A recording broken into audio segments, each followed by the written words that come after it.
So welcome to the In Layman Terms podcast, where it's no fluff, just facts. And this is a man who's been a mentor, a friend, a really good friend.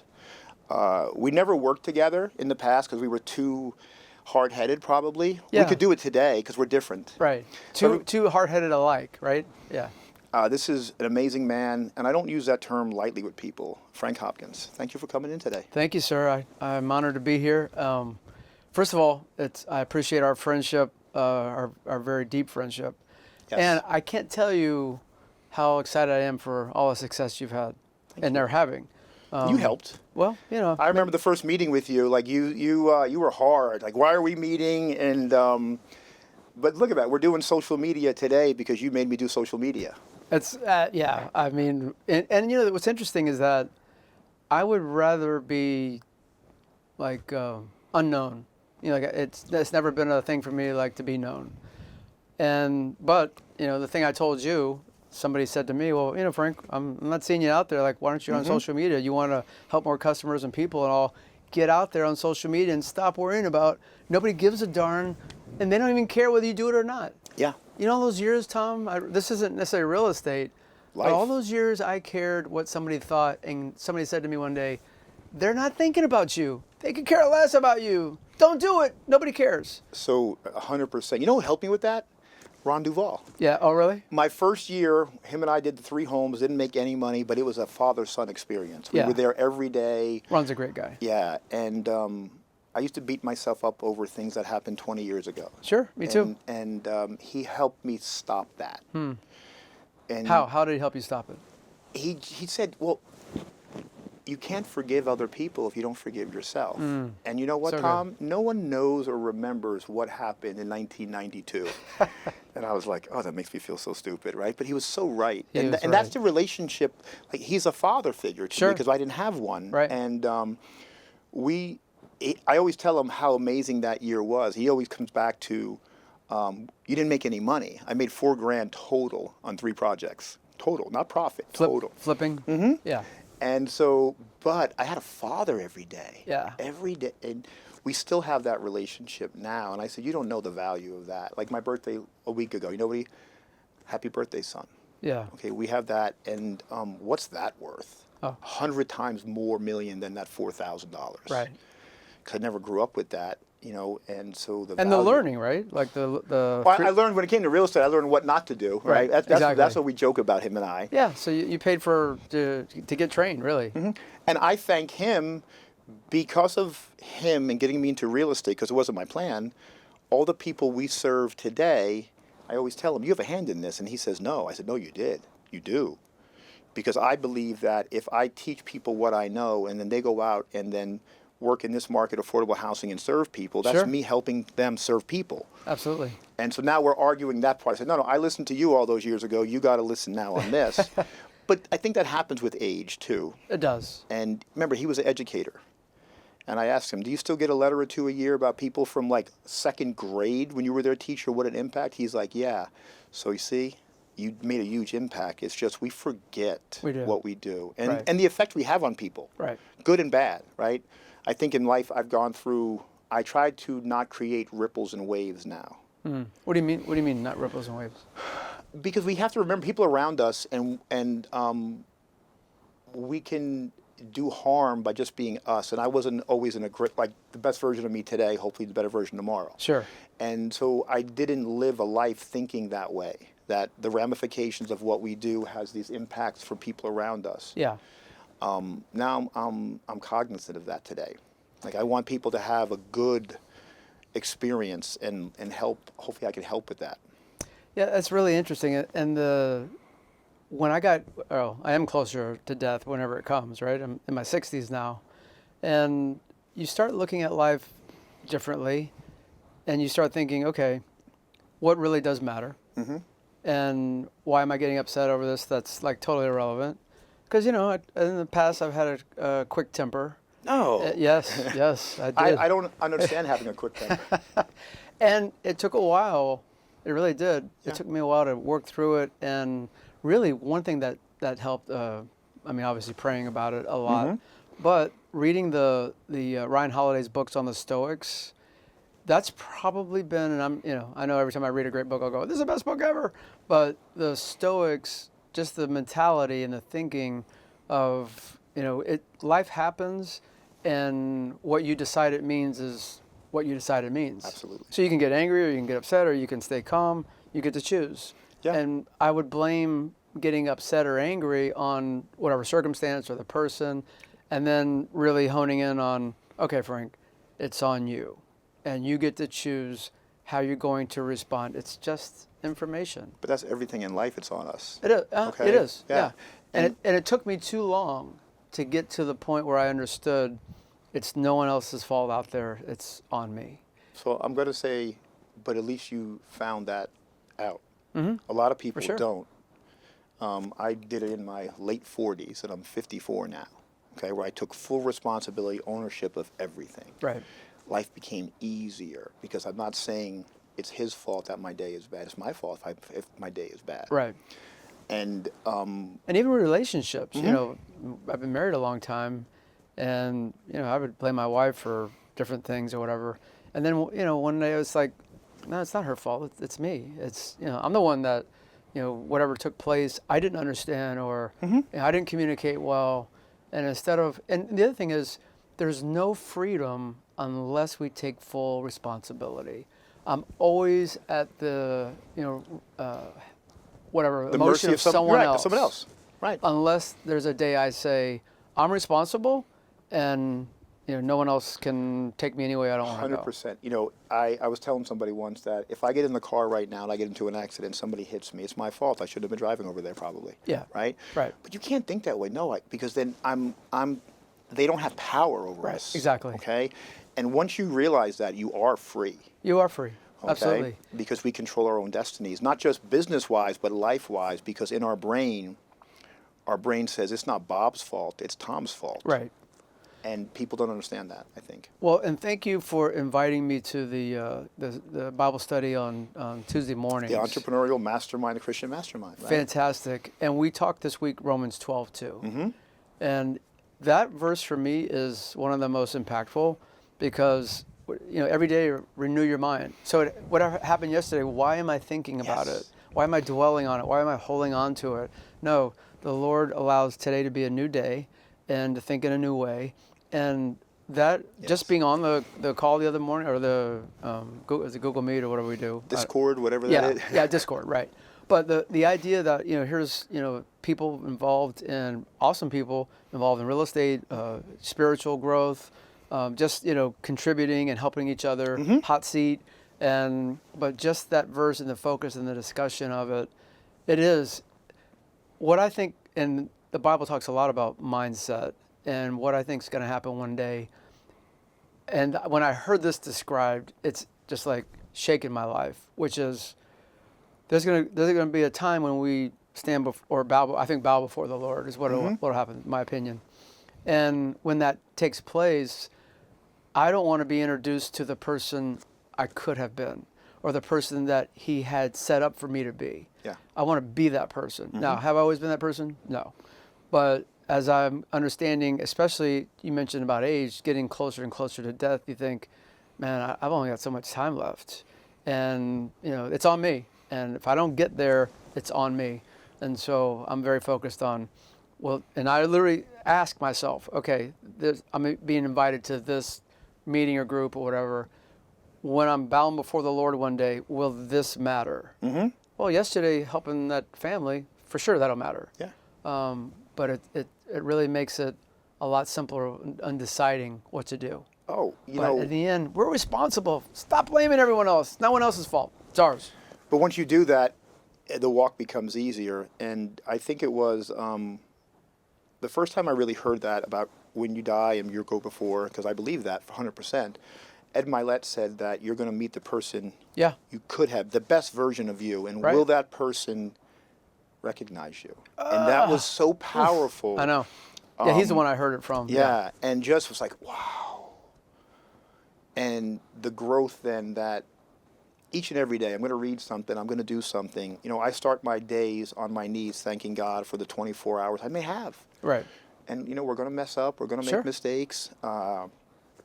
It's going to happen. They're Right. not intentional, we're going to forgive ourselves, we're going to forgive others. But like you just touched on, I used to wake up angry and mad at the day before stuff, Yeah. just carrying it Same. over, Me too. carrying it over. And once that was started to, when you unpack that from your life, Right.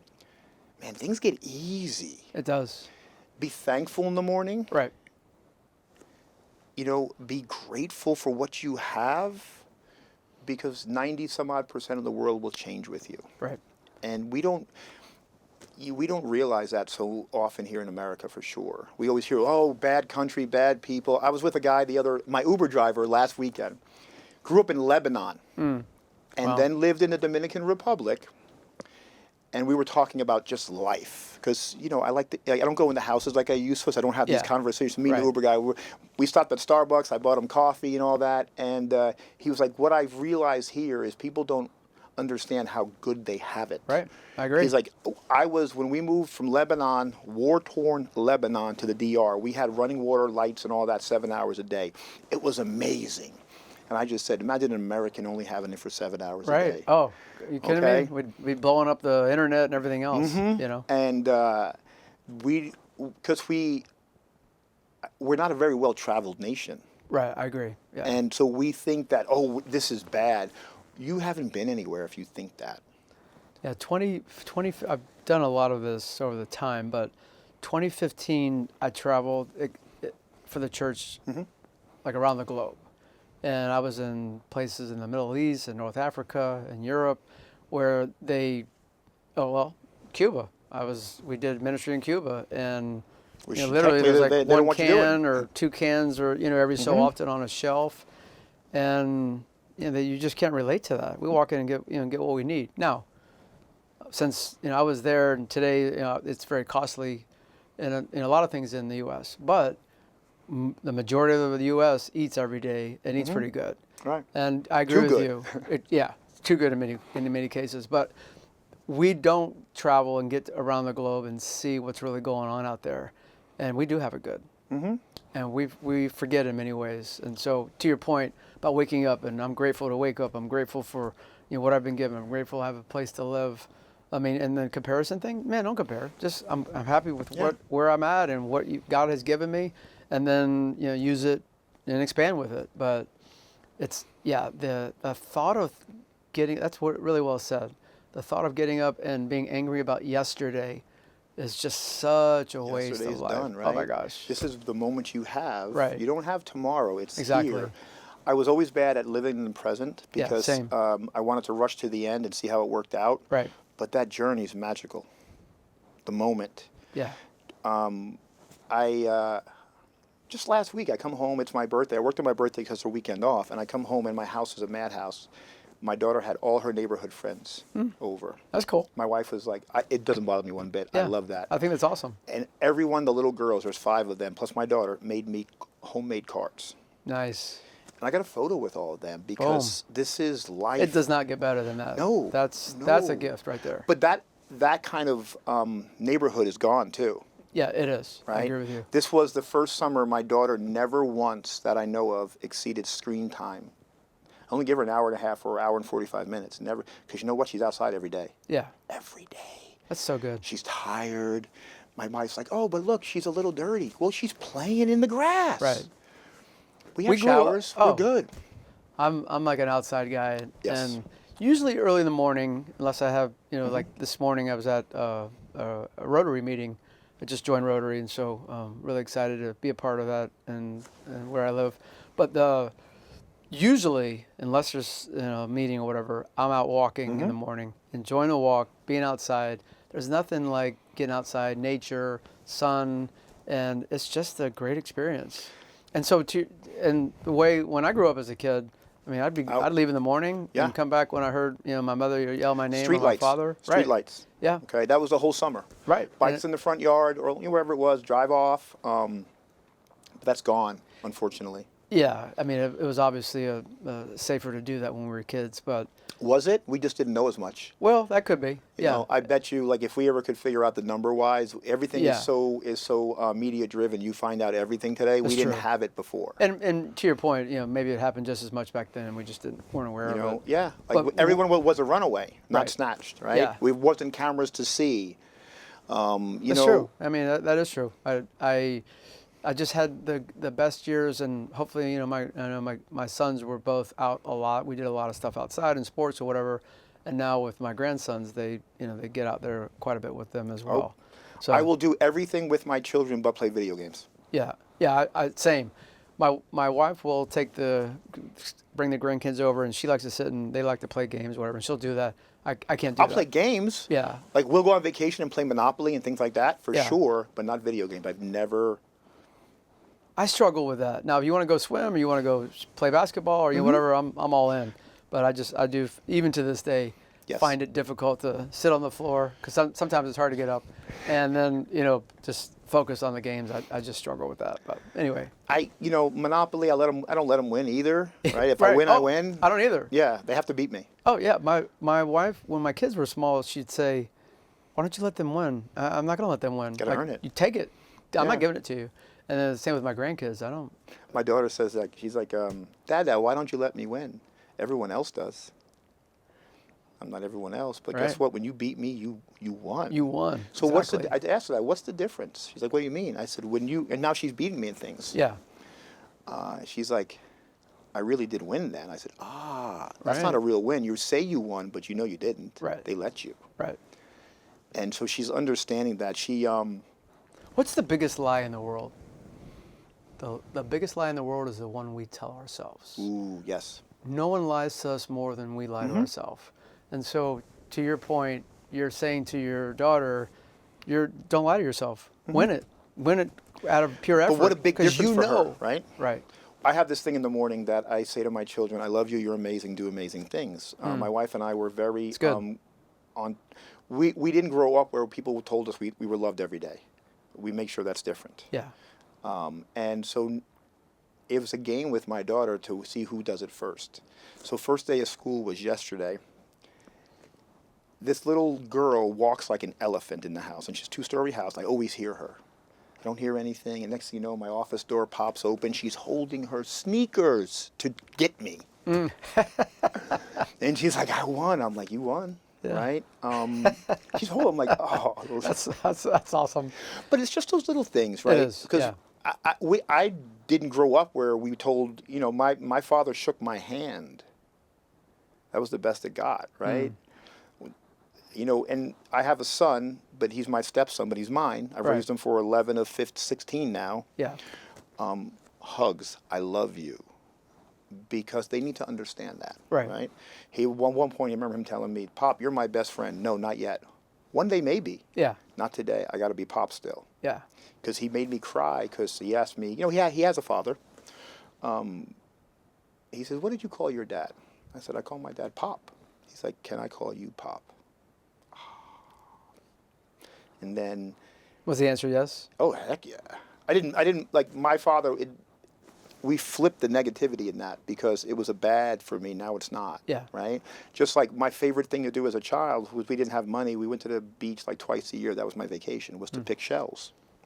My father would never do it with me. My children love to pick shells. That's so good. It's like Lion King, Circle of Life, right? Right. Something that was negative. And I didn't even realize that we went to Clearwater a few months ago, and I had a Collective Genius event, and we came in early because, business, but we got to have pleasure too with Sure. it. And so we're going, my daughter and I got up early. We went to the beach, had the umbrella. We did church under the umbrella because my church is on YouTube, so we're watching it together. We picked shells, we swam at the pool, we did everything. About 5:30, she's like, Dad, can we go back to the beach and pick shells? I was like, yeah. So we sit down, we put a little blanket down, and then it hit me. My father would never do this with me. And I remember we were taking a picture, and she asked me if I was crying. I was, right? Because it's such a negative is now positive to Right. me, right? Because I learned to be a father by doing what mine didn't. Yeah. Because I never wanted to be one because of him. Yeah, and you learn as a result of things to do and things not to do. What's interesting is that I've spent a lot of time trying in my older life studying rewiring your brain. Mm-hmm. And I didn't realize, I always thought, what I believe is what I believe. Mm-hmm. But until I started studying how, instead of listening to yourself, Frank, talk to yourself and change the things that you think and believe. And when I started reading that, then I started telling my sons, and I told them, hey, when you were little, because I was traveling a lot, I was gone a lot. When you were little, I was gone a lot, but I was also tough on them. And I said to them, I didn't realize how much of an impact from birth to, 8 or 9 or, whatever the number is, where it's like, this is really foundational for who you become. Yes. And I said to them, there's things that my father taught me. One is 5 years old, I was working with him. So work has always been a priority. But the other thing is the things that he said along the way have stuck with me. Some good and some, I wanted to think differently. Yeah. But I've reminded them, what you're saying to your kids at this age, they will think about 30 years from now. It's really important what you say. And the idea that we can change what we think. Change the I narrative. don't have to accept something that happened to me 20 years ago or what I thought in the past. All of that can be changed. If you look at, how crazy we can make all these videos today, right? And you can edit your words in the videos. Right. That's what you can do with your brain. Right. Okay? There's a book called Mind Shift. And so when I moved back here to take care of my mom, my childhood friend who passed away, his mom, she was a clinical psychologist, shrink and all that. I didn't believe in any of the mumbo jumbo. None. You couldn't talk to me about it. None. About what mumbo jumbo? Any kind of this kind of stuff back then. Oh, okay. Oh, Okay? I got you. And so This was like foo-foo or whatever. Yeah. Now, but I was very closed-minded too. You couldn't. What I Yeah. believed is what I believed, and that's right, and Same. you're wrong. And so We have very, very similar paths from and then the past. and then you change, right? Yeah. And starts here. So what she did, smart woman. I love Melissa to death still. Oh my God. So she had where her office was. They had like an outreach center where they helped the community and everything. She didn't say, Tom, come to my office. Let me fix your head. She says, help me do this outreach stuff. Help me. This is like another mom. I'm there. Yeah. So for 6 months, she did a drip campaign. Because I would go over there 2 or 3 times a week to help her. What a great illustration. Yeah, drip campaign. She got in my head. Then she shows me a book about the effects of childhood trauma on adults and what, and it showed the cycle. And you might as well put my face in there because do extremely well, explode. Yeah. Because I was wired because of that. Now, if she just gave me that book 6 months earlier, Right. I walked out probably, Yeah, right? for But now sure. I was like, she's like, you ready to talk? I was like, yeah. Yeah. And that it's- person I credit the most with getting me here because she was able to, the term stinking thinking, to start that journey for me. And what's interesting as well is that when you find yourself spending so much time thinking about you, and I don't know how they come up with this, but they say we think about ourselves like 90% of the day. So I don't know how they figure that, but that's what I've heard. And so when you get in that mindset, then you're so focused on yourself that, and to your point about serving somebody else, if I can, I'm thinking too focused on my deals and my stuff and whatever. If I interrupt my patterns and go volunteer, go serve somewhere else, yes. go give to someone else, help somebody who can't help me back, as my father used to say. Right. Then that can shift this, focus on my stuff and my issues and my whatever. And there, in the overall scheme of things, when you think, hey, if I died today, or if you died today, well, we're really good friends, so that would impact me in a big way, and obviously your family and whatnot. But for the most part, I'll just be a passing memory when I die. Ripple. Barely a ripple. But it's gone now. It's calm, right? Right. And what was the effects of the ripple during your life? Right. And when people reflect on, hey, that guy named Frank, other than short, bald-headed guy, other than that, what will they think about? Did I help them? Was I kind to them? Did I challenge them? And so those things are important. Right. And especially when you're helping somebody, a hoarder house, like who's accumulated a lot of stuff and it turns to junk or whatever. Right. You think about, it's such a waste to, and I realize it's a mental issue doing that, but it's such a waste to accumulate stuff and the things that we do to please someone else or think that it matters what someone else thinks, and they have zero interest in thinking about us. It's 100%. They're If focused. it's true that they say 90% of our day is focused on us, Right. and that's a horrible number to think about. I hope that's not the case. But anyway, if it is, Right. whatever it is, 80, 70, whatever the number is, It's still too much. it's still too right? much. Because we could get so much more done if we were just can get those numbers the other way. Exactly. Because then we would give more out of us the Right. right way. That's right. It ties into my belief on imposter theory. Today should be the best version of us till tomorrow. Right. Most people know this version. love that. Yeah. Right? Most people know, they don't know the Tom screw up from 20 years ago or the Right. Miami one, God forbid, right? Yeah. But we do. Right. So we look on our life in totality where Right. people see only the best version. We need to remember that. And I read this book. It's talking about people succeeding in life in older years, 60s, 70s, 80s. And so many people that, started late, and you always heard the Colonel Sanders story or whatever, but of all the things he did to get chicken going, and then finally in his 60s, I think mid 60s, he, found his rhythm. But the idea of it ever being too late as long as you're breathing is not true. It hasn't passed you. And especially in today's world. Oh my God, yeah. Social media and, podcasts and all the things that take place today. I think with AI, and I believe this, I hear these guys talk about, billion-dollar companies with one or two people, whatever. I don't know if that's going to happen, but for sure, the opportunity to 100x yourself, by yourself, I think is going to absolutely be there. And so today is a world where the opportunities are absolutely enormous. But people don't see it that way, one. Yeah. They're very limited in how they scope of things. I'm afraid, and I'm going to get fired, and it's going to take my place, blah, blah, But blah. what people don't realize is today's going to be the slowest day of your life. Right. Because the things are speeding up so fast. I agree.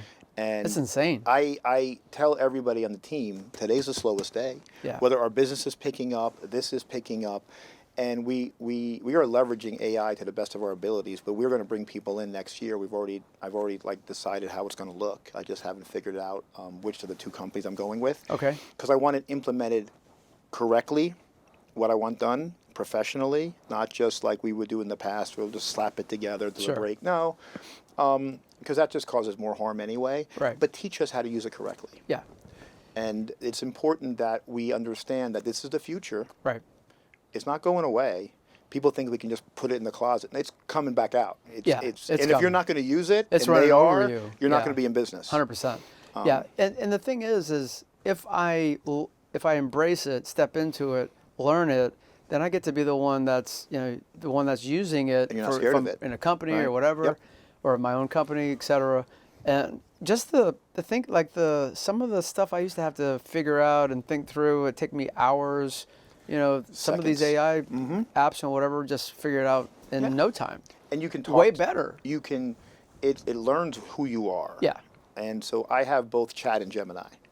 I use them both. Do you have a preference, or how do you use the two?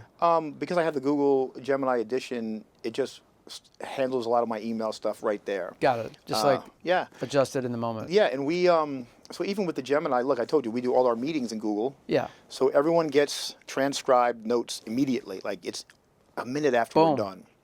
And I have an assistant who goes through every meeting during the day, creates bullet points for me and other people in the team, okay? Because we need to be managed, because there's so much going on. Right. And I still have to sing that song from Frozen, Let It Go, every day. I have to understand that I'm not going to know what's going on everywhere. Yeah. And I have to have that. And that's hard as you grow a business. Sure. Because it's the complete let go now. Right. And I say, okay, I trust them to do their job. We put the right people, hopefully in the right seats. And man, it was hard. It is hard. I don't look at emails anymore for a reason. Okay. So no emails.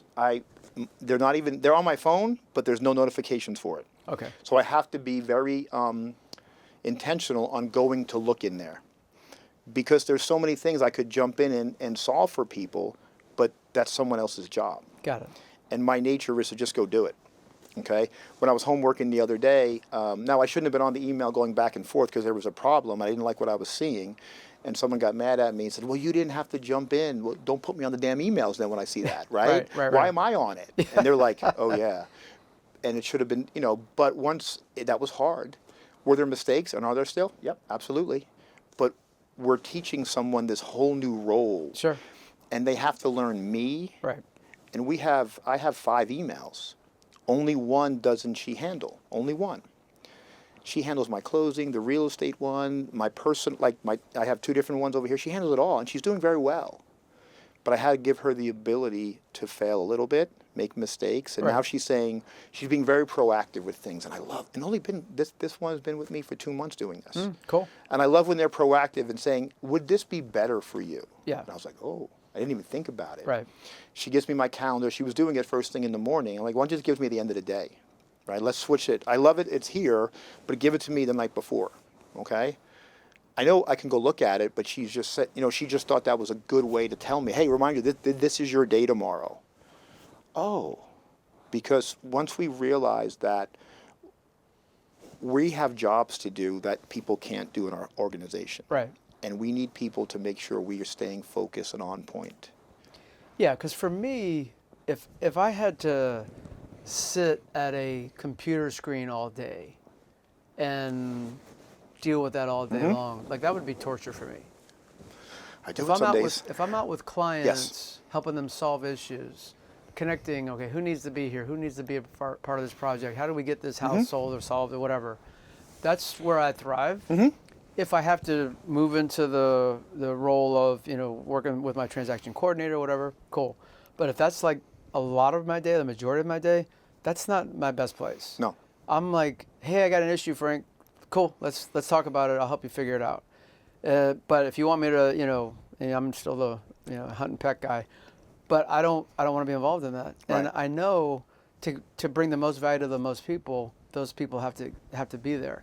And so then I'm asking myself, okay, how do I use AI for marketing? How do we reach more people? How do we connect with more people? And all those technologies that you like. One thing that's really important to me is to minimize all the scare mongering that goes on. All the people that want to post how AI is going to get rid of. But that's what everything. 30 or 40% of the workforce Politics, and all that. AI, the weather. Right.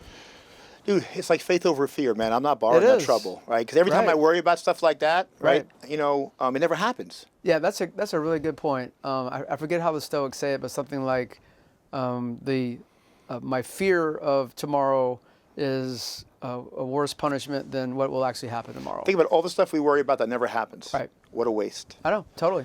And so the idea that we create the future, but we have to stay in the moment. Being present. Yeah. Because we can get we're entrepreneurs. Right. When does that end? Probably never. Right. There's going to be another mountain to climb. For sure. When this one, I'm sure somewhere in my plans, I don't know where it is yet, there's another big ball in a mountain to push it up. Absolutely. Because that's the nature of us. And I love the book that we're both reading, The Science of Scaling.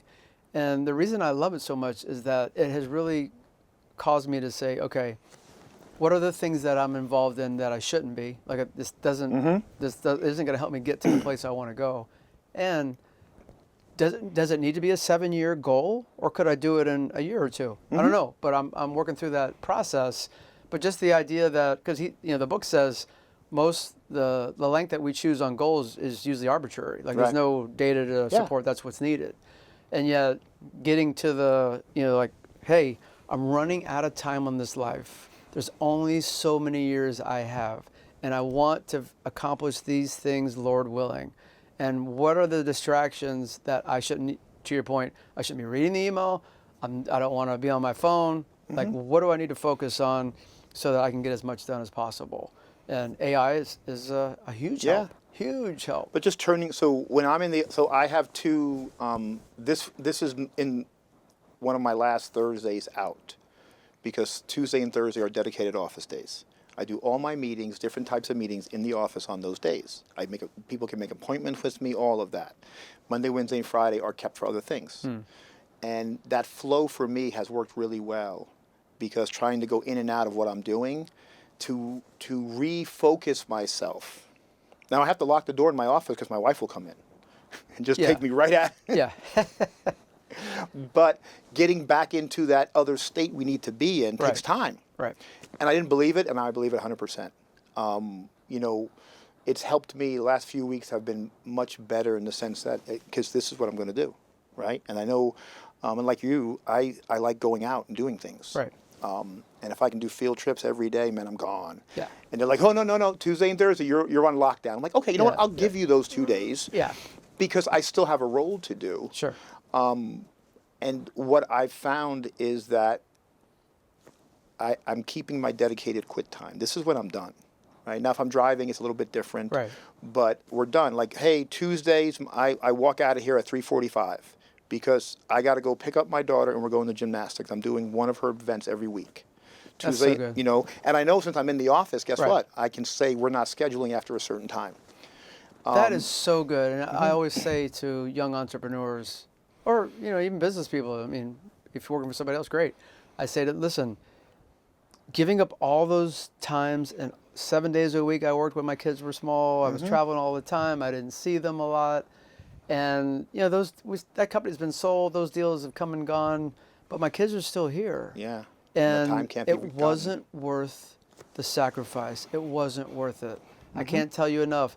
Don't make the sacrifice thinking I got to be here all the time and give up. I just time was with your doing that kids. again, right? Because I fall back into that, just work every day, fix Right. it. And you know what? I'm not as effective. I didn't go on my vacation with my family. I have a great coach, Gary Harper and everything. Sure. We got on a couple. He's a beast. Yeah, we got on a couple calls, and we took a week between the second and third one for a reason. He says, "Hey, you know why I wanted that week break?" I'm like, "Why?" He's like, "Because I was going to tell you to fire everybody, and I would have done it at that moment because we needed to have." Yeah. We had a focus. Yeah. And then we fixed it. Yeah. Okay. So that the week that was a vacation. So Wednesday, you know what? I took a half day on Wednesday. I was exhausted, right? Because I worked like 30 days in a row.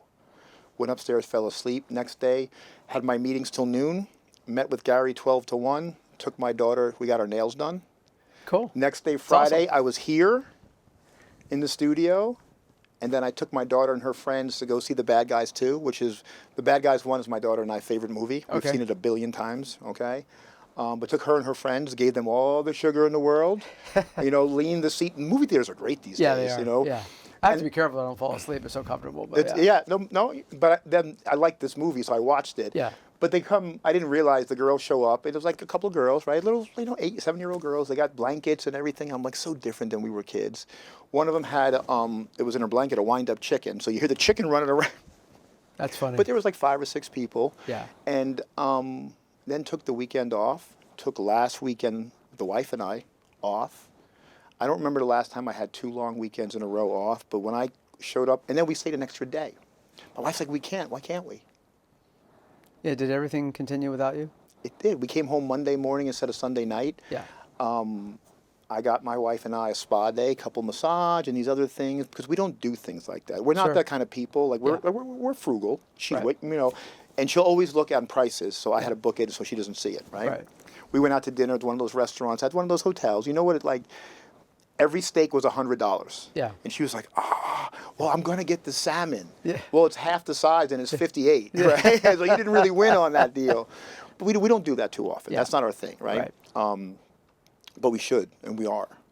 Yeah, and the time, stuff for experiences, and I say experiences over stuff. Like, Absolutely. I don't forget buy the gifts. stuff. My children get no gifts from me. Yeah. We do things. Let's go do things, exactly. When I think back of all the times that I've had that were really good, they were all experience related. Yes. Now, even like, I don't know, I told you about the fancy pen story, where I got a fancy pen and then, I had an experience with the customer, didn't wear it anymore. But the idea that, none of that matters Right. to the extent that being together matters and doing cool things together matters. And, the travel experiences and all, that's what really matters. So They remember that. yeah. If I did this. And it doesn't have to be like, well, this doesn't count if we stay in Florida. No, it still counts. Go do it. Yeah. Yeah, go hang out. Go to the beach. Go, Well, an hour away, whatever. We live by the downtown Claremont Lake, and we stopped going because we could do other things. So then my daughter and I started going back this year, and she was just like, Dad, why don't we do this more? And I'm like, because we could go in other places. Sure. Right? But this is so simple. Right. And the ice cream guy who has his truck there, who now has a store, his name is Mr. Softy. He looks like the Ajax man, like all muscled Oh, out. really? Yeah. Mr. Softy? Yeah. That's cool. But he has an app Yeah. But he gave my daughter her first ice cream cone. I love the name. Yeah. He remembers. I remember how, Right. and when he sees my daughter, he lights up, right? She remembers that. So good. You can't, that's etched because we didn't have great growing up at times, Yeah. right? I want that experience different. I remember when we were buying, it was a Christmas one day, the wreckage of it, okay? Because we could afford. Okay, great. Right. My 2 children are in the corner flipping a bottle. Remember that thing, right? And there's all the toys there. I'm like, wait a minute, I could have bought a case of water, some food coloring, and done really better at this. Right. That was the last big Christmas. Because now, you ask my daughter what she got, she doesn't remember. But her first boat trip was at 11 months. She remembers the one the next summer. Wow. She remembers every one of them. Yeah. Boom. Right? As you say, boom, baby, right? Boom, baby. Because she can tell me, my son can say that. My children and I plan our vacations, not my wife and I. Well, when the boys were small, and then my nephews as well, we on Friday Labor Day weekend, we pretty much every year we would go to Daytona. We lived in Miami at the time, and we would stay. I don't remember the hotel. Well, there's a couple of different hotels we stayed at, but we would stay, and then Saturday morning, we got up early. The ladies would sleep later, but all the guys would get up, go eat breakfast, and then we'd be boogie boarding or volleyball or pool and the whole day. And then Sunday same way, and then till we left on Monday. And today, my nephew is in his 40s. Today, that's what he talks about. Hey, Uncle Frank, I remember, going to Daytona Beach, and it was so fun, all the stuff we did. And he does that with his kids. And You've imprinted, you rewrote that's what they know. Right. We didn't know that. Right. And God got the chills of you saying that, because my wife said to me, she's like, you think they're going to carry on with this? I said, I hope so. I think they will. Right? Because that's all they know. If that's all you know, it's different. Right. You know how to say I love you. You know how to hug. You know how to give a kiss. You know how to spend these times together. Right. Right. My in-laws, they grew up, they were born in Guyana, a different world. They never liked going away with us on vacation. Now they go away with us at least once or twice a year minimum. He says, you're not doing this for a vacation. You're doing it for this. I said, absolutely. Yeah. These are memories that one day we won't be able to make any more of them. Right. Because we will not be here. They're going to remember. They're not just going to remember sitting on grandma's couch. They're going to remember grandma, grandpa here. It's a different place for them. Right, exactly. Now they don't question when we invite them, because we always invite them. That's a really good thought. I think about my grandsons. If my grandson, texts me or calls me, or, somehow maybe his mom or their moms reached out, or my sons, and they needed something, like I would literally drop whatever I'm doing. Now, we're good friends. I would, if I got a text from my grandson now, which they don't text you, but if I did, I wouldn't get up and leave. Out of respect, I would finish this. But as soon as we're done, you're going. I'm going. And I would be like, hey, got to reschedule, anything. Like, they're a priority. And, the thing is that I want them to know, hey, they call me Pop-Up. Hey, Pop-Up's always there. And if there's something happening now, it's different, right? Because, I'm not the one that has to, create responsible boys. Their fathers do. However, I support, whatever their dads tell them. No, you got to talk to your dad. Your dad said this or that. That's what we're going to do. But the idea of spending time with them, my grandfathers, I had my great-grandfather would spend time with me, and he always acted like he liked me being there. But then, a couple of my grandfathers didn't, not so much. But so I remember that. I'm telling you about it, and they've been dead for a long time. And yet, I don't want my kids or my grandkids to have that same impression. I want them to think, hey, when we saw Pop-Up, he always told us, I always tell him I love you for always and forever. I say it to them every time, unless I forget. And then we hang out and we have fun. Yeah. Hey, let's go have fun. Oh, we want to sit and play toys. Do that with Nana. Let's go have some fun. Yeah. And so the idea of putting other things that are temporary, because that's generational. So I did it with my sons and nephews. Now, just so you they're know, doing when I with their hear kids. you say this, I want to laugh, because this isn't the Frank I first met, for sure, or me. No.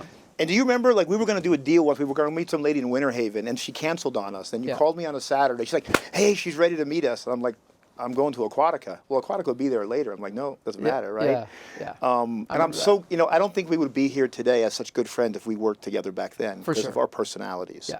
Today, we will find a way because we serve people differently, but Right. we're different people. Yeah, I agree. And that's why when you're saying this, it's like, I always remember that story. 'Cause I remember walking out of my house and like, I'm like, oh, Aquatica, because it was my niece's birthday. Yeah. The grandparents were coming. My mom was still alive. She was coming. And I didn't grow up with all that ever. And, my and that children was the did. right call. No, 100%. You should have gone there. Yeah, No question. But it's just funny because now that would be you. Say, hey, no, I got the grandkids. Like, if the weekends are done, right? Yeah. Somebody asked me to work Saturday. I'm like, No go. but It'll be you know, there, you know what they it'll be try to there on motivate Monday. with? They say, you know how much money we're going to make? None. Doesn't I'm not going to matter. be there. You can't motivate me with that because that's not my button. No. If that's your first word out of your mouth, we're probably not going to do business. Right. If you tell me, like we're going to serve this person, these people need this, we're going to do it in the right context. Like, Right. can we not do it on Saturday because I got some other things to do, right? Right. Different how you, like the motivation. Yeah. The Miami version of me was completely money driven Oh. and never, ever, ever happy. And I would do it under the guise of, well, I'm supporting my family. Really? didn't 7 need days a week support. you're supporting your family? Yeah. You're never home supporting your family? Like, how's that supporting your family? No. And so that's all baloney. So if I hear somebody tell me, oh, no, I work 7 days. Now, okay, so let's talk perspective today. It's 2025 and expensive to live. Okay, yeah. I get it. But there's still too many times I hear guys, and more guys, because I'm with guys more, but where they say, hey, I've got to support my family, whatever. Listen, man, 20 years from now, 10 years from now, you gonna won't matter. be happy Yeah. that you gave up the time to go, whatever, their kindergarten deal, their, whatever, the performance at school. Yep. Go do it. And the other thing is, because I was into sports, my father was into sports, I was, throwing a ball against the wall Saturday mornings when I was a little kid. So I Yeah. pushed my kids to play sports. And then when they got older, they were into music, and then one of them was in acting or whatever. And I tell them, don't do what I did. Because I said, you guys have got to be good at sports. No, Go do what you like to do. Let them find their thing, try stuff out. I just have one rule with do that. You their know own what it is? thing. You can't quit during it. If it's Yeah, a season, agree. you're for the season. Right. Totally Like agree. my son played football for 2 years. He came to me this year and said, I don't want to play. Okay. He's like, you're not mad? No. But what are you going to do during that time now? Yeah. You're not coming home going to sleep. Right. Right? Exactly. And then he's like, I want to go to because he's in 11th grade at high school, but he's doing college too, so it's a little bit different. Yeah. But he's going to carve out this gym time. Okay, because he wants to get in better shape and eat a little better and all that. Okay, that's good. Make sure you do it, Yeah. right? Yeah. And I just agree want with you. active. Finish the season. Or Yeah, finish no, the yeah, whatever. he didn't start it so he can not go. Right. I'm okay with that. He's like, you're not mad. Why'd I be mad? When you joined 2 years ago, I had no clue you were even interested in football. Right. It was for friends. He did well. Yeah. If you're not happy doing it, don't do it. Yeah. And I told him, I said, what do I always tell you about work in life later on? He says, do something you love to do.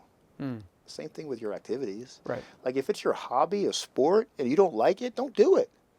Now, there are some situations, for example, Tom Kroll was the one who taught me, and he's taught many people this, but to read 8 pages a day. And, well, when I started, I'm like, I don't feel like reading 8 pages a day or whatever. But anyway, I'm like, okay, if Tom very successful, let me try it. Well, over time, I got to where 8 pages a day wasn't enough, and then I wanted to read 15 and 20, and then, which is what he knew would happen. But you're building a habit. Yes. Like that book, Atomic Habits. There's a few books that, like Atomic Habits, Gap in the Gain. I read them every year. Yeah. Okay? I can tell you, and this is a story I probably never told you because you're in it. You just didn't know what was going on in my life. So I had this amazing week in real estate one year. I had 7 closings. Retail sale, back end, Nice. 1 week. 6 of them closed. I was so angry that the 7th doesn't close. It was a Friday. It was daddy-daughter date night. We did watch The Bad Guys. I wasn't present for that, right? I was Yeah. angry about that 7th one. Now, mind you, I only closed 3 deals my first year. 6 in a week, 6 right? in a week. I'm mad at number 7. Were these all flips or wholesale? Or These were combo? the builds I do now. Okay. Okay? 6 retail ones in a week.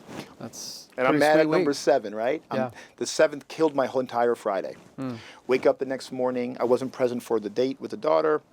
Then wake up the next morning. I'm still angry. I pray about it. I start my day on the knees. Yeah. I'm stretching Saturday morning. Man, I got to pray about this again. I stand up after that prayer. I turn around. The book is practically glowing, The Gap in the Gain. Okay? I was like, thank you, God. I got my answer, right? I'm living in the gap. 6 out of 7? What's wrong with you? Right. So then I go to the gym. I hear you speak Saturday morning at that REI. Oh, and I was like, Tyler. what? Yeah, what an amazing speaker you are. And I'm like, not jealous as I would have been in earlier life. Wow, I hope to be that good one day. Wow, what an amazing speaker. And then I went to have, my wife gave me a day at the Rose and Shingle Creek Pool by myself. I think I remember. I think I actually called you that day. Because I remember you talking to you and you were there. Yeah. Or maybe that was Sunday. Maybe was it a weekend thing or Yeah, something? it was a Saturday. No, it was just one day. Okay. But I was At some point I was talked to with you at the REI. Okay. But Maybe I I'd could called you after. enjoy. Yeah. So there wasn't. because the day before the 7th deal didn't close. Right, and it closed Monday morning though. Okay.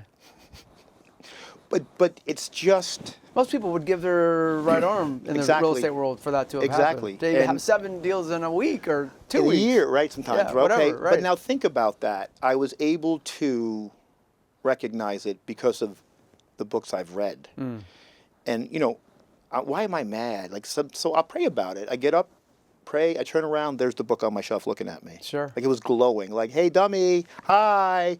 You see, gain, gap. You know where you need to be. It's like that's why I read the book every year. I give a lot of those copies away to people. You need to read this book to change your life. I think in my older business life, Benjamin Hardy and Dan Sullivan have been authors that have really impacted me in a big way.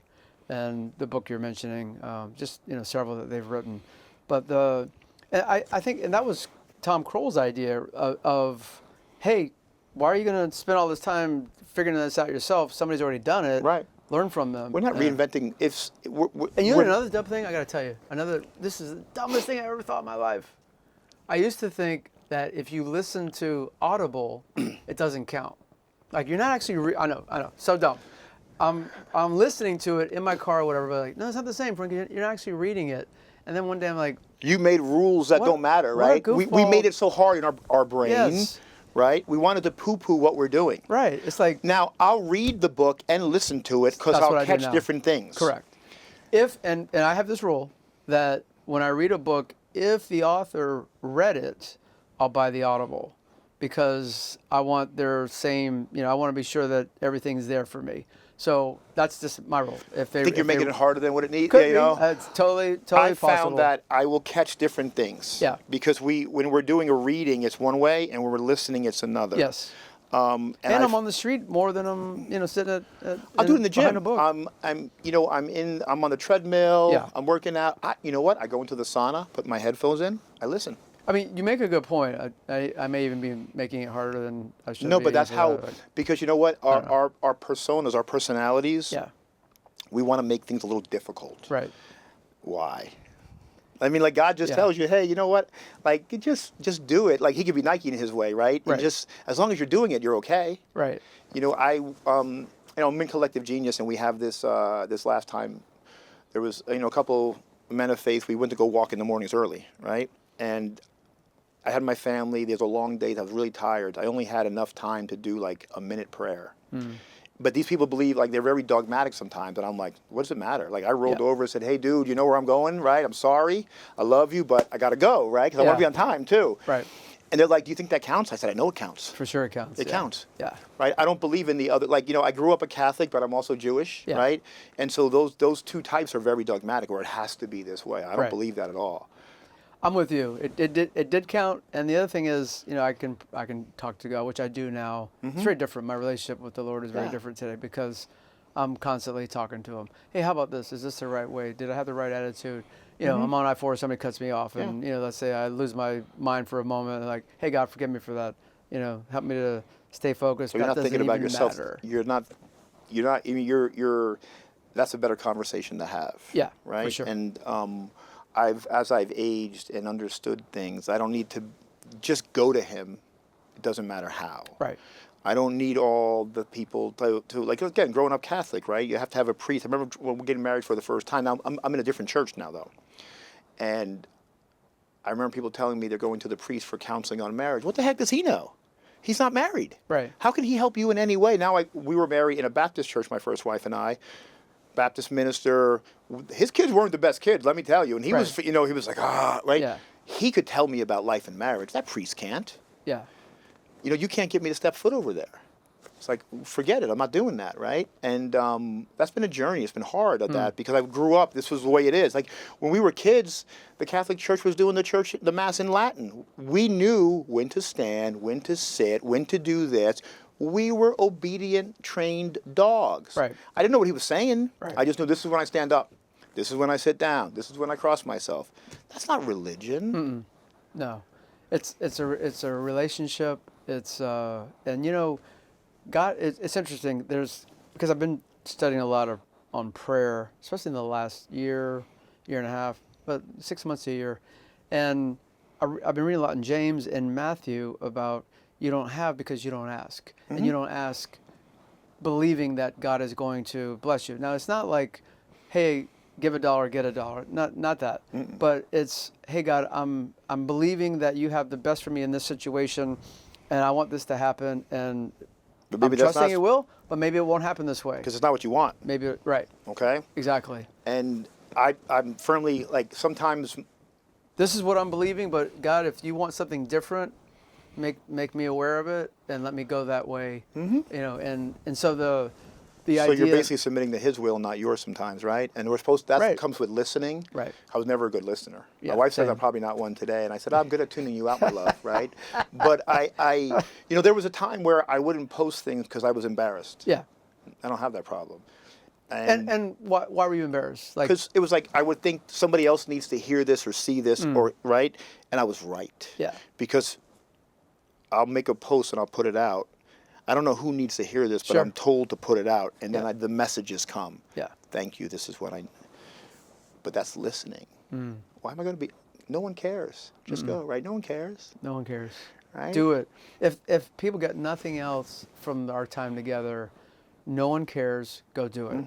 And if it fails, so what? But You know what somebody I hear when- probably needs to see you fail Right. because they know that they can start too. Right. Because they saw you fail and get up and do it.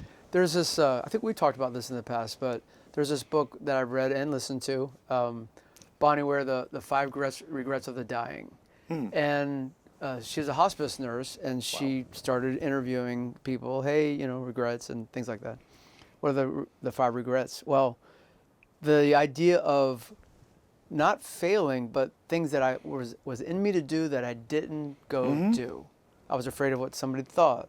I was afraid of what failing and what that would mean. And the idea that when you get to the end of your life, you regret this list of things that I always wanted to go do. Yep. And I didn't do it because I was worried about somebody and their opinion, and they could care less about me. I deal with this with my children because they have fear of things. Yeah. Because we always tell them, be careful. Oh, you're going to school today? Be careful. Just Right. going to school, right? So my daughter was just the other day, night before, oh, I'm so nervous. She was like worried. I'm like, everybody in your class, maybe there's 1 or 2 new people. You know your whole school. Right. And we talked through it, and she was like, yeah, you're right. Boom, day 1. How was your day? It was the best. Come here, give me a kiss. You owe me, girl. Right, come here. Right. It's like she was afraid to do things that I've Right. always told her she can do. And I for lack of a better phrase, I've red-pilled my children the Matrix because I have taught them that they can do whatever they put their mind to. I say, So good. you can fly, That's so good. right? Because I didn't know how to do any of this just a few short years ago. Look where I am today. And my son's way smarter than me. He is, right? He believes it now. He can do whatever he puts his mind to. That little one, she's right behind him, okay? Because I want them to know that. Do what you love to do, but whatever you do, just do it, and you'll be great at it if you choose to be. Right. And they know it's on them, 100%. Don't come home and say, now, okay, my son, really smart. They did this project 2 years ago, him and his team. They let this dumbest kid, who was the pushier one, be in charge. They got C's.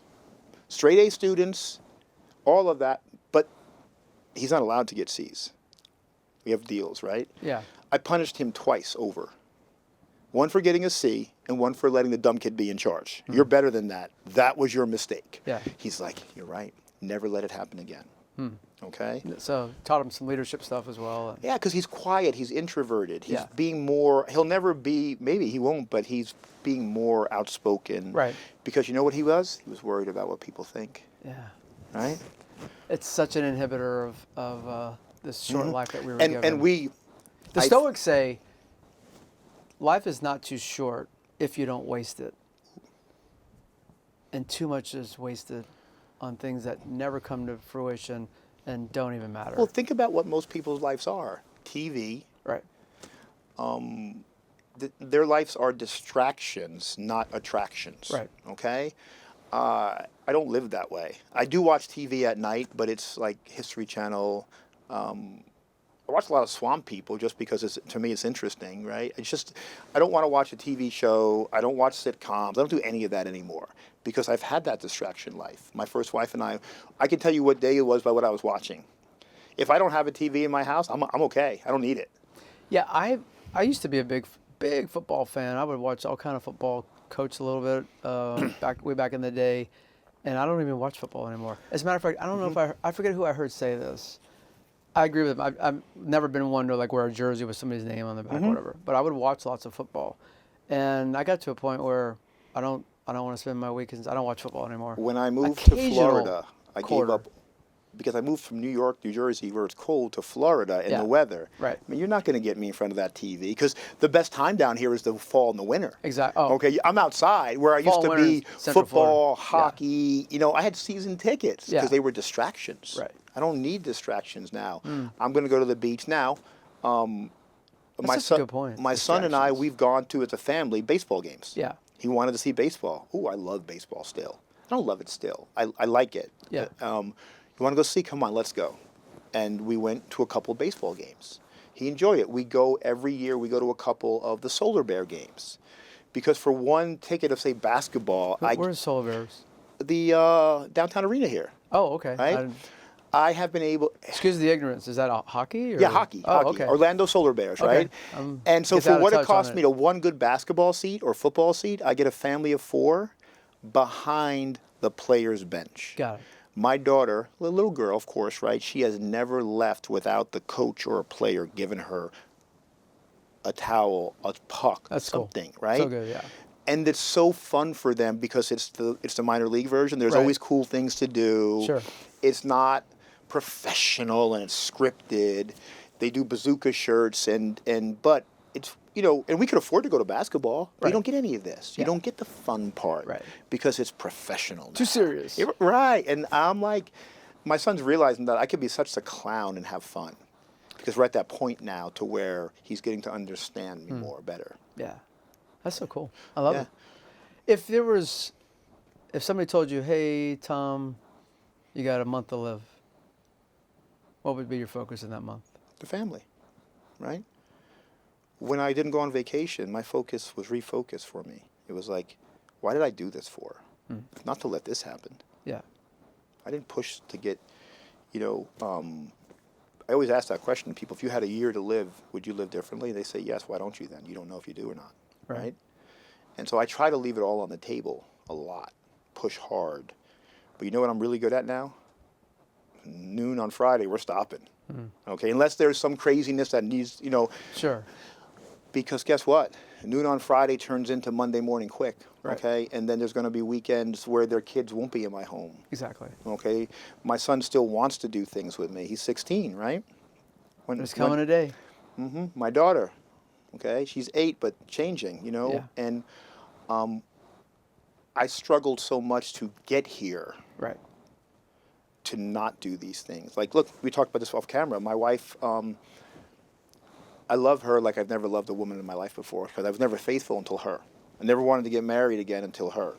I think she spiked the curry, I always say, okay? But when I had the other business, I said, I'm so much more capable than what I'm doing. You know what she said? Now, new baby, we take care of my mom, her parents, a lot of responsibilities and not the same income today. Sure. It was different, right? Right. And she looks at me and says, go do what makes you happy. What? Who does that? Yeah. But then the first year, she didn't know how bad things were. After year 2, I retired her. Right? Remember one day, I'm up at 3. She's not. It's a Wednesday. She's putting on her makeup. She's beautiful without it. She looks all miserable. I said, what's wrong? She's like, I gotta go to work. I'm like, okay. Are you never happy on days you go to work? She's like, no. You're happy on payday Friday, right? She's like, no. Never? So then quit, retire. We're okay. Don't worry about it. That was July. We were going on vacation the next week. And I remember we were in, I think it was Destin, Florida. We're on a boat trip, right? They got the mat behind the boat. These people were amazing. They planted like, I think they were like the hermit crab shells on some sandbar so the kids can find it ahead of time. Cool. I love that, Yeah, right? nice. And she said, were you serious? I said, probably not. I don't even remember what she's talking about. And she's like, when you said I could retire. I'm like, oh yeah, for that, sure. Can I? I'm like, sure. And so she retired right after that Christmas. Nice. Okay. And she got to do something she I always... remember you telling me about this. She got to be a stay-at-home mom. She never could before, right? First husband different, okay? I got to give her that. That's a cool gift. You know, and then 2 years later, she's like, I remember I was driving home from, of course, Polk County somewhere, and my accountant, he's like, hey, your wife wants a truck for Christmas. I'm like, a what? He's like, you need to write us, man. Go buy her a truck. She wants a Tahoe. I bought her a Tahoe, right? The business did, right? Yeah. Okay. So we go over to the dealership. They put the red bow on it. It's beautiful. Get it home, right? The next night, she's like, I don't know if I can drive that thing. I was like, what? Wait a minute. But she thought the kids didn't need her anymore. They did. And she's like, I want to go to work. And I'm like, where? She's like, well, with you. And I was like, why? Because I knew it would be bad. Yeah.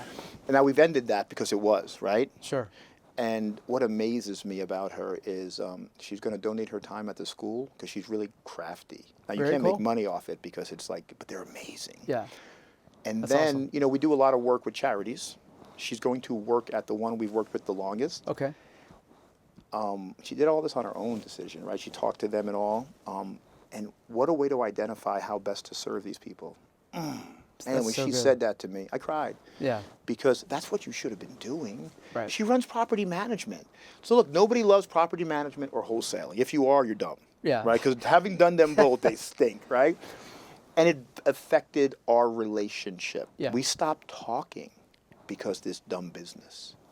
So, Right? because she was helping you run day to day. No, she ran property management. Oh, okay. Got it. But she wanted to rely on me and not the way it should be, okay? Gotcha. And it was a problem. And you can't hold them accountable. So she ran property management and the wholesaling? No, part? we stopped wholesaling. I'm just Got it. saying that no one likes any of those, Gotcha, right? gotcha. Right? No, we don't do any of that anymore, Yeah. wholesaling. But we own a lot of rentals, and she ran them. I figured who better to run it than her Yeah. because it's our money there. Right. Well, that wasn't the right way to say it, and it's not correct. Yeah. But, you know, we decided we like being married. Way more. And you know what happens, though, is you start to have resentment. And we were both getting there. And I remember the weekend they came back from vacation that I didn't make. And I ended up staying, well, I was going to stay at our condo, but then she didn't renew the pass in the condo, so I couldn't use my own pool and hot tub. Okay. So I went to a hotel and stayed for the weekend because I'm getting the hotel. I was 2.5. So you went to the condo and you couldn't get in? Like I could get in, but I can't use my pool and hot tub. It was after a certain time, and then the office isn't open on Friday. It's Got it. Thursday, so I Oh. can't get my passes done until Monday, and I can't use the pool and hot tub. And right on the beach, I can't use the beach either. So you went and I stayed went. at hotels? I went to I went to like one more town down to Clearwater and stayed at the Opal Sands. Oh, okay. And so then they came in late Saturday night. I came home Sunday morning. Was going to go to church. That's what my plan was. Hey, go home, get them up. We're going to church. I come home, none of them are ready for church. Okay. I went, and I don't bring my phone into church usually, but I did because it's just by myself. And Sure. then we text for a little bit before it started, and she didn't even look at my text that I was staying at the hotel, and she was mad that I wasn't at the condo because she saw that I wasn't there. I was like, well, I'm not. Didn't you read my text from Thursday? She's like, no. Oh, okay. She's like, I saw that you stayed at the hotel because she didn't renew the passes. I didn't say that, but she knew she didn't. Okay. Right. And I never text when I'm in church. We were texting because this was where we needed to talk. We were texting at first because there was resentment, there was bitterness. I was so mad at what was going on. I thought about staying at the condo, not coming home. Okay. And we went to lunch, her and I, that day. We had about a 4 or 5 hour lunch, and we found ourselves again. And we said, how do we fix this? It's simple. She's like, we're not going to work together. and we're going to just, we're going to be married, not, you still own it, whatever it is, but it Just doesn't not work. not work. It's not worth it, right? Yeah. It's just not. Maybe some people can do it, but I hear a lot of people. I was telling a great friend of mine just the other day, and he's like, "Oh man, we're there too." Now you see everything different on social media because I see him traveling everywhere, and it looks like, and I understand because it's the same, right? Right. But Yeah, there's a lot of there's a lot of times.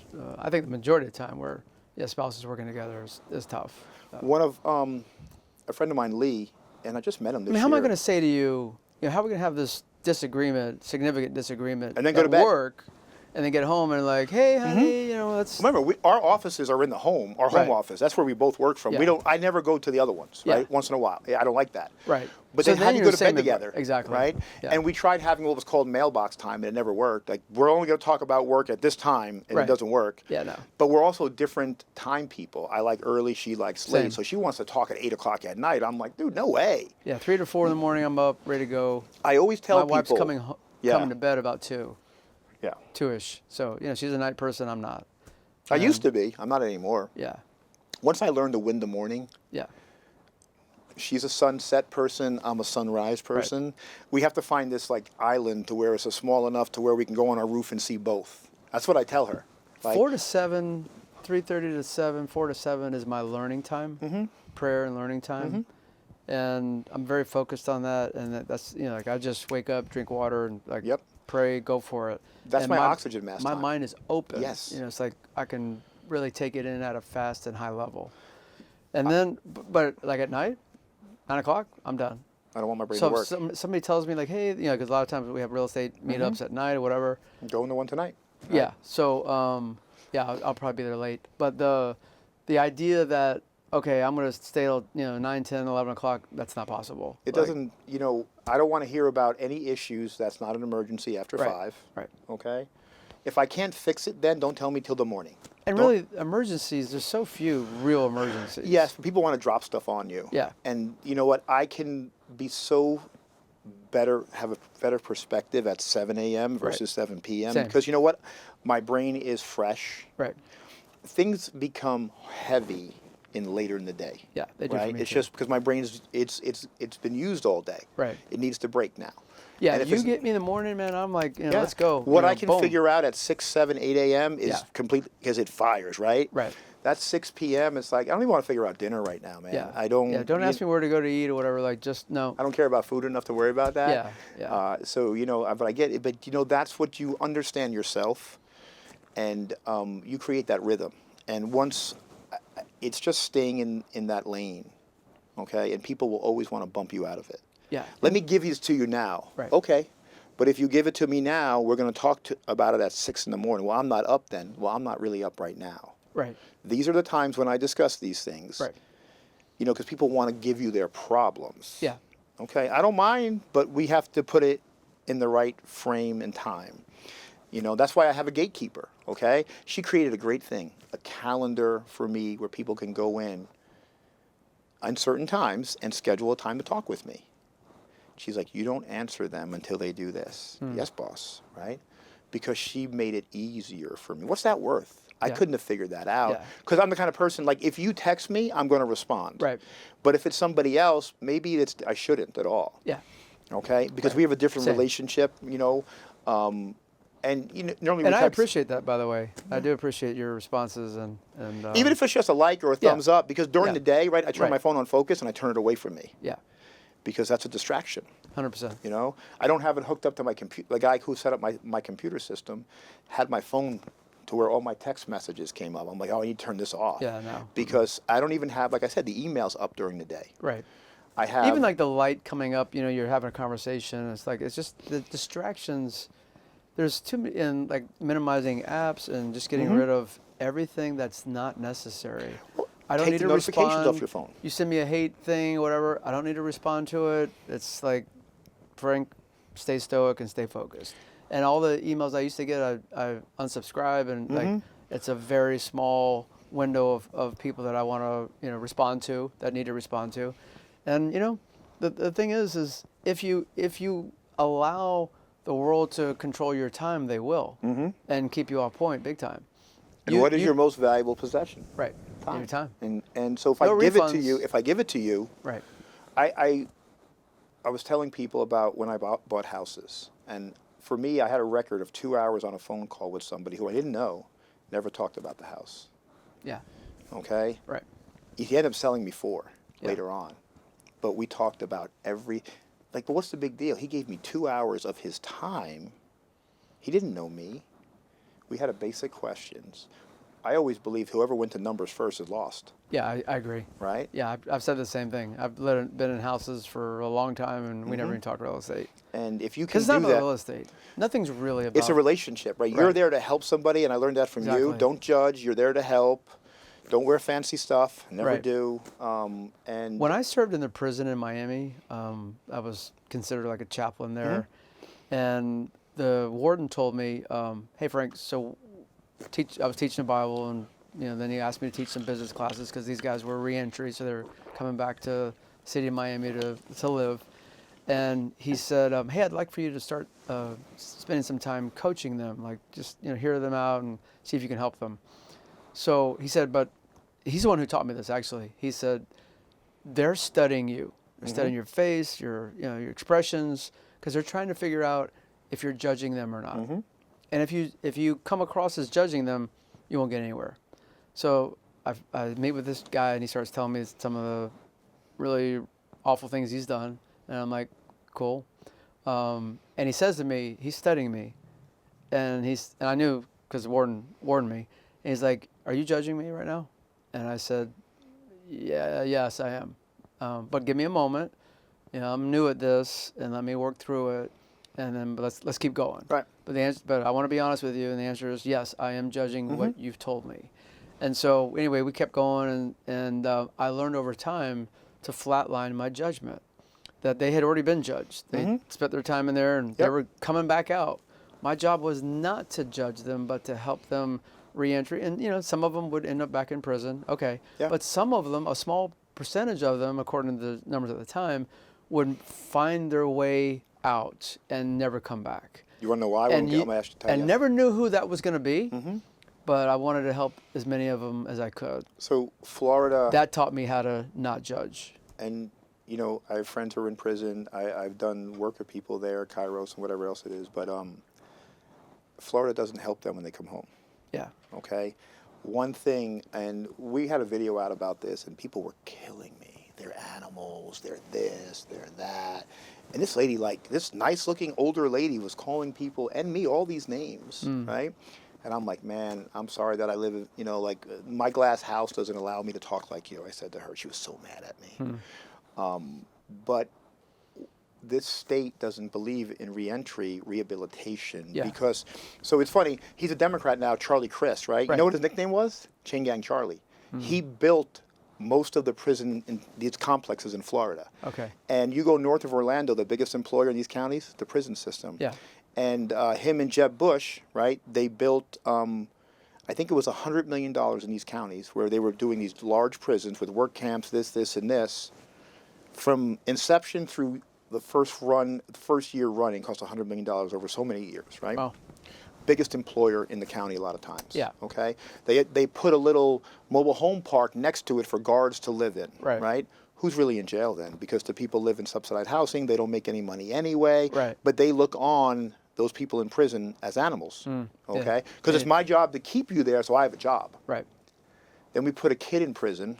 We give him not enough food, not education, and we think it's going to be okay. He's going to come home. What did he learn to be in prison? Harder, a better criminal, because they have to struggle and fight for things there, and it's hard. Right. And we think this is going to go well in society. No, it's not. The cost is so much more of what they let happen afterwards. Yeah, it's for sure. There's definitely a lack of support. I know the warden would tell me, "Hey, these guys are pretty much on their own once they leave." Oh yeah, $20, bus ticket, whatever it is. Yeah. And the sad part is, I was going in. But my bigger point was, and I agree with what you're saying, that I used to understand the same thing, was that experience taught me not to judge. And so when I got in the real estate world, and you walk in, You all taught these, me, though. You all taught these me crazy, that. all these crazy situations, and you're like, okay, cool. I don't need to judge this situation. I need to help this person figure out Yes. where do I go next, or what do I do next, or how do I move next? And all of the people, and that's why I will tell you, I'm very passionate about this.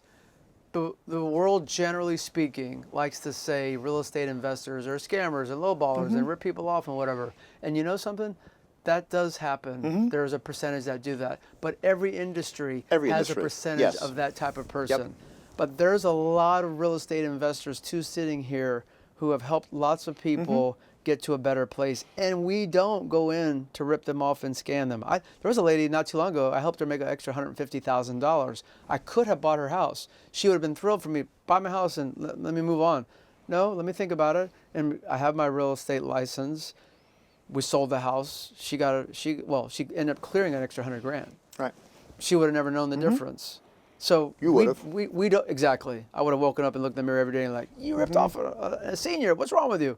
Not happening. So there's a lot of people who do the right thing and do a great job for customers. But we don't go around telling the world, look at all we did to help this person, right. and whatever. So some do. Like the one time they actually help people, they're going to have a parade over it because they want to. But most don't. Most just go do it and keep moving. But like you said, there's scammers everywhere. We help a lot of people, and the training that I received before really helped me in the real estate world of. I feel no need. I've had people tell me, the other day, I'm so embarrassed of this house, and I'm embarrassed for you to be here. Don't worry about it, right? I'm like, forget it. Don't worry. You told me that day one at that place, don't judge them, right? And I remember going into houses where I wanted to judge. Yeah. And I couldn't then have it framed correctly because I don't understand their situation. Right. Last summer we did we work with a place called Love Groveland that is Helping Hands of Groveland. So Helping Hands, we did there first. They said, you guys do such a great job as we do backpack school supplies over here. Can you help us do it with a different community? Yes. So the whole team goes and serves, right? That's cool. Now, no one knows that it's our stuff. Yeah. We're just there to help hand out. Saturday morning, it was brutally hot, humid. Oh, my God, it was one of those days, right? My father-in-law comes. So having been over here a few times with this organization, I kind of know who people are, right? There's a woman taking a bunch of shirts. So my father's like, hey, look at that. I'm like, don't worry about it. We'll talk about it later. But she's taking, don't worry about it. Relax, right? Driving home, and I said, how many times a week do you do laundry? Just him and Mom in the house, right? Oh, whenever we want to, right? Okay. What if I told you that lady lives in an apartment with no washer and dryer and 4 boys? Deflated. How bad? And don't feel bad. Right. But just understand that. And I said, hey, remember when you came to America? He's like, yeah. I said, tell me about laundry. Because they had like 5 or 6 people living in the house. They went to my wife was doing the laundry. She would go to the laundromat with everybody's laundry. It was almost a 2-day event. Yeah. Right? Wow. So, but putting it in, because I knew the context of how they came and what they went through, right? Put yourself in their shoes. We forget that. Yeah. Right? We forget that, how easy it is. It's like, man, like washing machine is right. Listen, I'm blessed. Somebody does it for me. Exactly. Okay? Because that's why I look clean half the time. Right. If not, we'd be in trouble. Yeah. But that's not the world. Right. Right? I have somebody who actually comes with my wife now. She wants to get rid of the person. I'm like, no. I kind of like the person comes and does our laundry because she irons everything. She puts my stuff away. Because it takes me 2 hours a week to hang my clothes. I don't pay her definitely 2 hours of what my time is worth. Right. Okay? Yeah, and you know what? She does it right. And I don't have to argue, complain, and I love my wife enough to say, no, we're going to keep her because I don't want to put my own clothes away. Right. Because that's 2 hours I can have for something else. Exactly. Because OCD, right? I want everything is hung up. Right. It's in my closet. It starts from one end. It wraps around. It goes where it's supposed to be. I know where it's at. You know why I'm wearing this color? Because I don't have to think about it. It's You know how many shirts I have like this? And I have 3 of these pants. And, I have a couple different colors. But, they're similar, though. Yeah. Okay? Because there's no issues then. Right. When I have my stuff set for the gym in the morning, my gym bag is ready. Socks are in the shoes. Shorts, what I'm wearing. I want to think about it. And that all comes back to why am I here on this earth? Mm-hmm. What is my purpose? And I think many times people never really understand what their purpose is. That changes over time for sure. But if you understand, this is why I believe that I'm here at this point. And if I understand that, it makes it really simple to say no to about everything else other than what my real purpose is. I told you about my filters: faith, family, fitness, friendships, relationships, and finance, okay? Yeah. So if someone wants my time, I run it through the filters. Yeah. And let's say, and this is a real story, somebody wanted me to go build houses last year. Not affordable, but other ones, right? Yeah. And I have a bunch of land I could do it on. Sure. But it would have definitely impacted my finances as well, but it wouldn't make a difference, so I didn't do it. Okay? But how long did it take me to get to that? Yeah. Right? I call it the 5 Fs, and I run it through. You know, even with your friends, and who do they add value, right? Right. Are your friends a fountain or a drain? Which one are they? It's good. And Fountain or drain. we probably know, Yeah. when I went to my first big You know pretty mastermind. quick, actually. Yeah. I'm in this mastermind, and I really enjoyed it, and I excelled for the first time in that kind of atmosphere, because Right. learning, I just wanted to just soak it all in. The guys who I still talk to said, you know, I want you to put this picture in your head. I said, okay. Rowboat. All those people around you, I see it. They're in the rowboat. You're outside the rowboat. You know, you got a rope, but you're not in the water. You're on rocky ground. You're going to get tired of that rowboat and either do one of two things. You're going to cut that rope, or you're going to hop back in the boat with them. And I poo-pooed it, but he was so right. He's right, yeah. Because on this journey, we're looking here, Right. and people don't want to do the work to come with you. Okay? So what is your choice? Do you slide back or keep going? You know, the young man I mentored, we had to fire him. And we were warning him. I spent 4 years plus a year and a half working with me. I kept saying to him, hey, if we fire you, you can still come to eat, you can still come to hang out, but this great opportunity is gone. Because he had an issue like... But that was part, I will tell you, sorry to interrupt you, I will tell you, that is part of mentoring him, though. Oh, yeah. He got mentoring by being fired. And because the next place he goes, he's going to say, oh, that didn't work out last time. I better do it different. You know, he's had some regression. We talked a lot recently. He, you know, it was hard because he's like my other son. Sure. Okay? And then after he got fired for 2 months, we didn't talk. You know, because I was letting him have his space to figure it out. Right. Then I texted him one day and said, when's this crap going to be over? So then we met in the office, home. He cried about it, you know, and then I said, do you know when this moment, how this happened? And I know exactly when it did. I said, we were going for a walk like we did a lot. And you and your 19-year-old friends, you asked if you can rent my house. And I said, no, one of my properties, right? And from them, our relationship changed. I could feel it. He's like, you're right. And if you remember, I told him... Because he was unhappy, you wouldn't let him rent. Okay, I don't have... First of all, we don't rent to 19-year-olds. Sure. Second of all, it was an hour from here, and you had to drive an hour here every day? No. Yeah. But we said, you know, it was exactly, and I told you, you are either going to come with me or go to them. Yeah. So now he's had a lot of struggles, and he lost his license. License got suspended. And now, while suspended, he did fleeing and eluding. Oh, boy. Okay? So I'm coming in the neighborhood one day, I see him pulled over, and I see the cop who's a lieutenant from the church we do work with, right? And he comes over and he's like, everything good? I said, no, he's, you know, one of mine, basically. He's like, yeah, he's an idiot. I said, yeah, I know. Okay.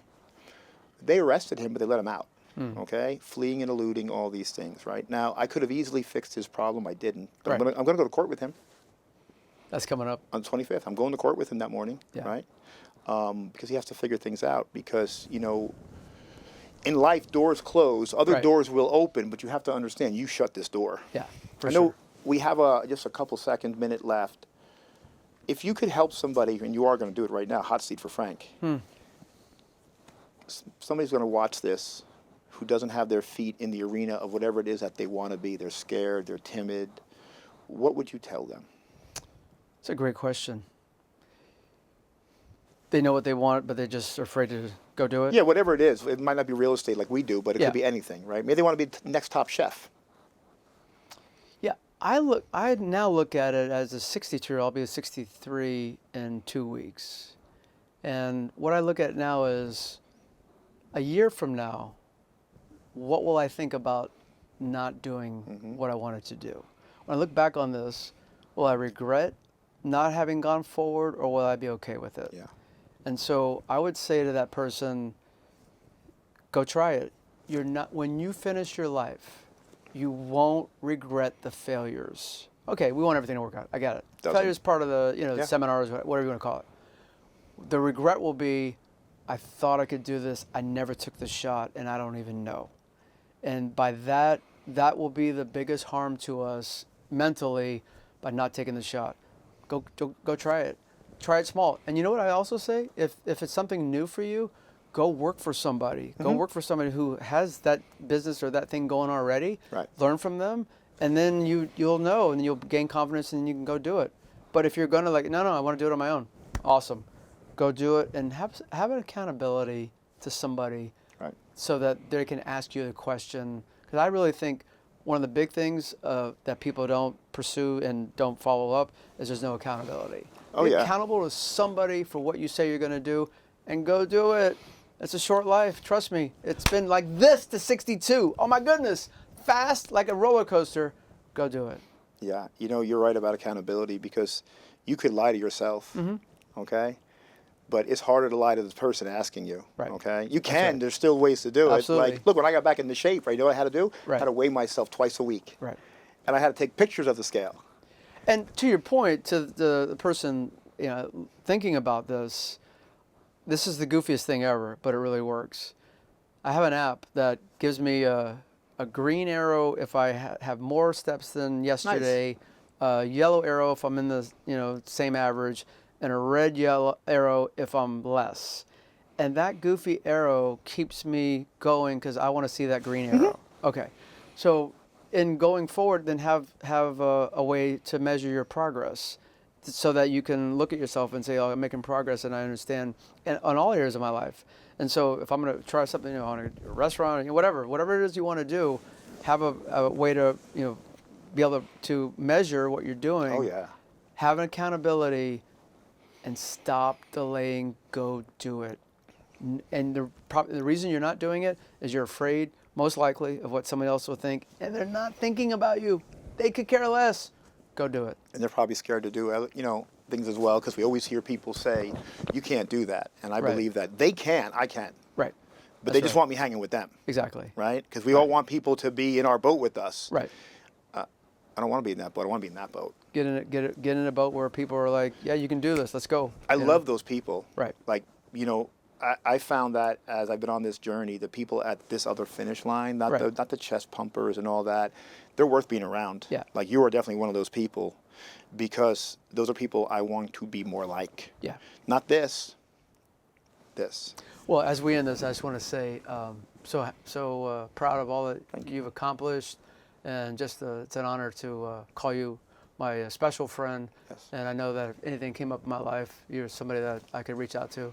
We prayed together Christmas, didn't we, on something, We did. right? Remember? Absolutely. And that's rare for men to do that, Yeah. out in the open like that. Yeah, It and matters. I think every man needs relationships like this. Oh, yeah. So you can be straight with other men, and candid and open, and we can hold each other accountable. And I think this is so important. So Thank you, my thank friend. you, Yes. thank you as always. Hi, Pleasure. everybody. Hey, in layman's terms, Frank Hopkins, like I told you, this is an amazing man. I don't use that word lightly. Take care now. See you next time.